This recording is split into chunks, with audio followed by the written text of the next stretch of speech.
إن الحمد لله نحمده ونصلي على رسوله الكريم أما بعد محترم بھائیوں، ہم لوگ آپ کے پاس آپ کی مدد کے لیے اسلام آباد سے آئے ہیں۔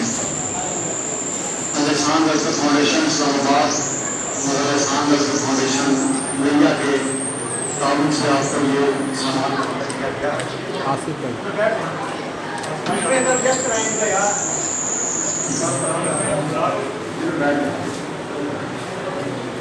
زیادہ ملک اس ازمائش کا شکار ہے۔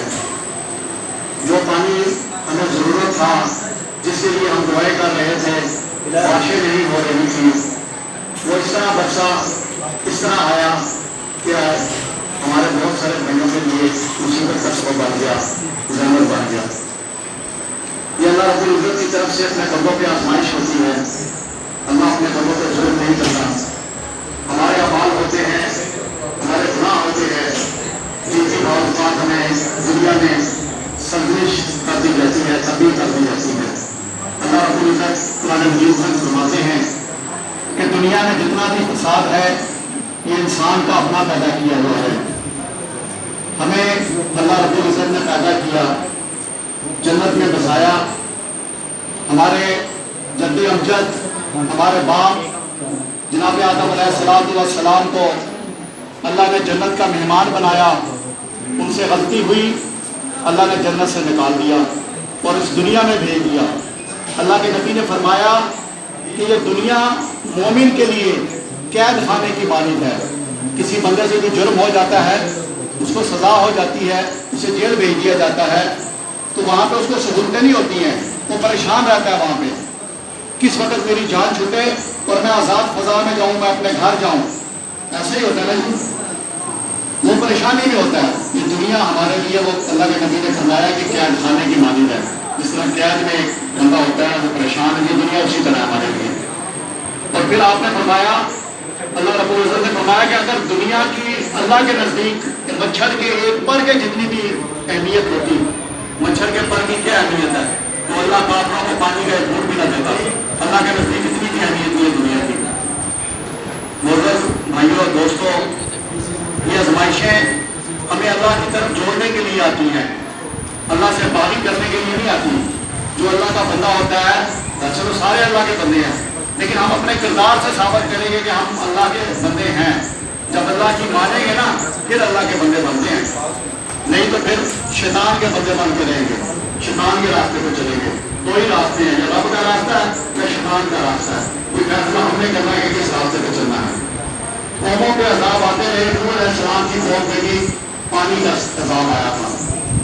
اللہ نے زمین کو حکم دیا کہ زمین سے پانی باہر نکال دو، آسمانوں کو حکم دیا کہ پانی برساؤ زمین کے اوپر۔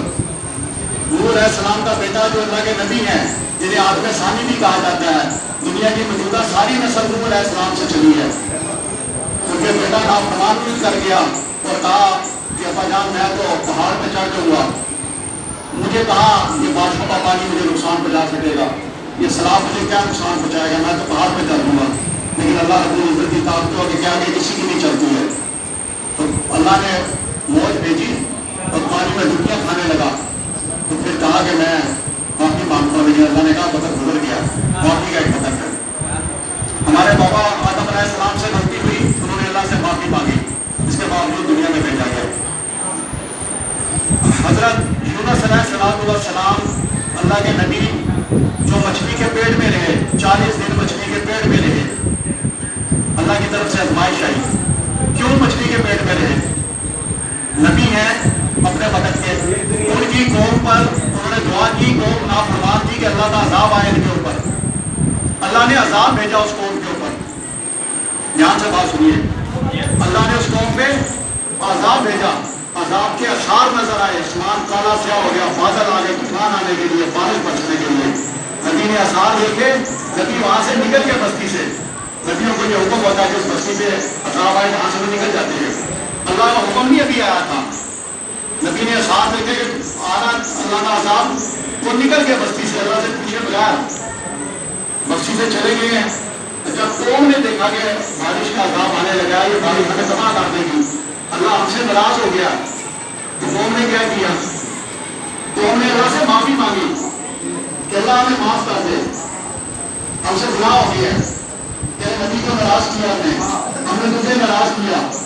تو قوم نے معافی مانگ لی، نبی بستی چھوڑ کے جا چکے ہیں، قوم نے معافی مانگ لی پیچھے سے، اللہ نے وہ عذاب ٹال دیا ان سے، اپنا عذاب ٹال دیا ان سے، اور اس کے بدلے میں یونس علیہ السلام سے جو وہ خطا ہوئی ان کو اللہ نے مچھلی کے پیٹ میں جو ہے وہ 40 دن تک وہ رکھا۔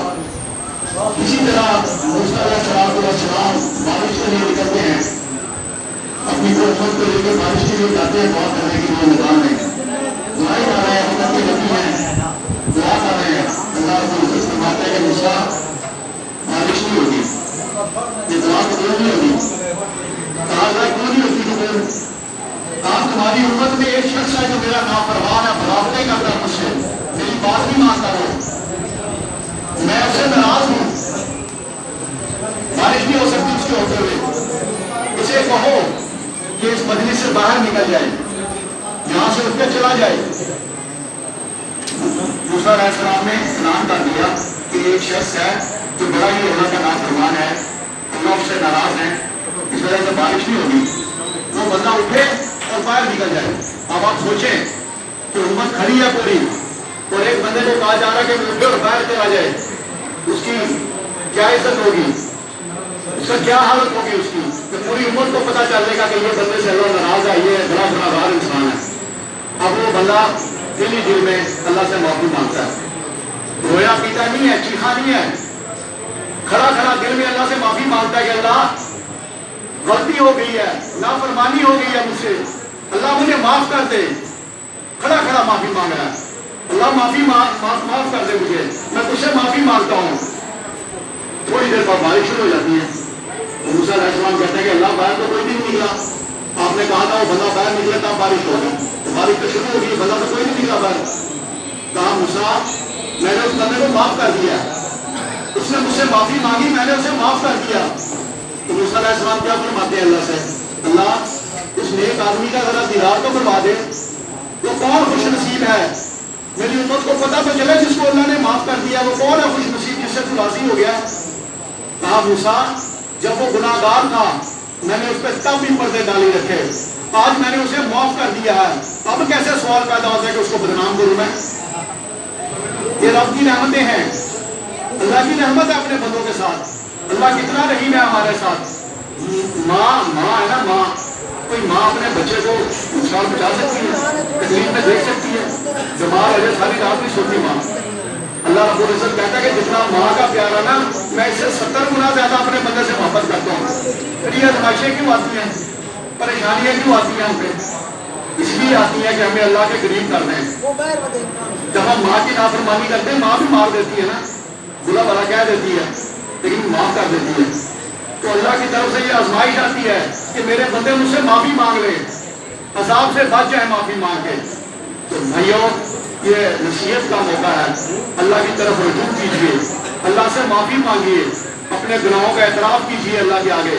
اللہ سے زیادہ ہم سے کوئی باخبر نہیں ہے، ہم سے سب سے زیادہ باخبر ہمارا رب ہے، ہمارے دلوں میں اٹھنے والے خیالات کو بھی جانتا ہے، ہماری چھپی ہوئی گناہوں کو بھی جانتا ہے، چھپے ہوئے جو گناہ کیے ہم نے، رات کی تاریکیوں میں جو گناہ کیے ان کو بھی جانتا ہے، دن کے دوروں میں کیے ان کو بھی جانتا ہے۔ تو اللہ سے معافی مانگیے، اللہ دوبارہ سے آپ کو خوشحال کرے، اللہ دوبارہ سے آپ کو خوشحالی لائے، دوبارہ سے آپ کے روزگار بحال ہوں، دوبارہ سے آپ اپنے گھروں میں بسیں، دوبارہ سے آپ آباد ہوں، اور اللہ کی آپ پہ رحمتیں ہوں۔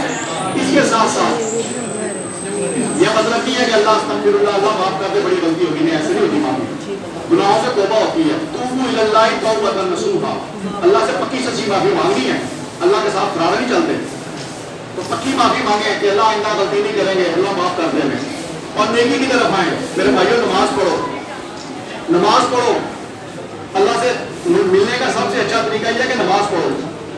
اگر ملک کا وزیر اعظم آپ کو کہ 5 ٹائم مجھ سے ملاقات کرنے کے لیے آ جائے کرو، تو آپ کو میں کہتا ہوں گاؤں زمین پہ کون ہی لگیں گے آپ کے، کو پورے گاؤں کو بتائیں گے آپ، تو اللہ رب العزت 5 ٹائم آپ کو بلاتا ہے، نماز پڑھیں، اللہ سے رجوع کریں، اپنی مناجات رب کے آگے رکھیں، روئیں اس کے آگے آنسو بہائیں، اور یہ بھی یاد رکھیں کہ ہمارے اعمال تباہ کر دیے جائیں گے اگر ہمارا عقیدہ ٹھیک نہیں ہوگا۔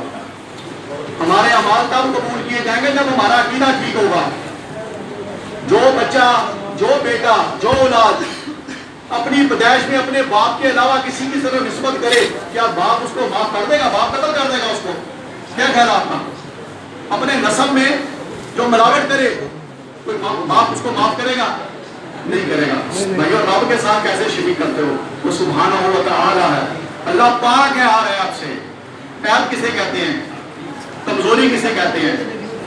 ہمارے اندر کمزوریاں ہیں، ہمیں خوراک کی ضرورت ہے، ہمیں رفع حاجت کی ضرورت ہے، ہم بیمار ہوتے ہیں، ہم پریشان ہوتے ہیں، ہم مشکلوں کا شکار ہوتے ہیں، ہمیں روزگار چاہیے، ہمیں اولاد چاہیے، ہمیں مستقبل کی فکر ہے۔ اللہ کو ان چیزوں کی فکر نہیں ہے، اللہ بے نیاز ہے۔ قل هو اللہ احد اللہ الصمد، اللہ بے نیاز ہے، اللہ کو ان چیزوں کی ضرورت نہیں ہے۔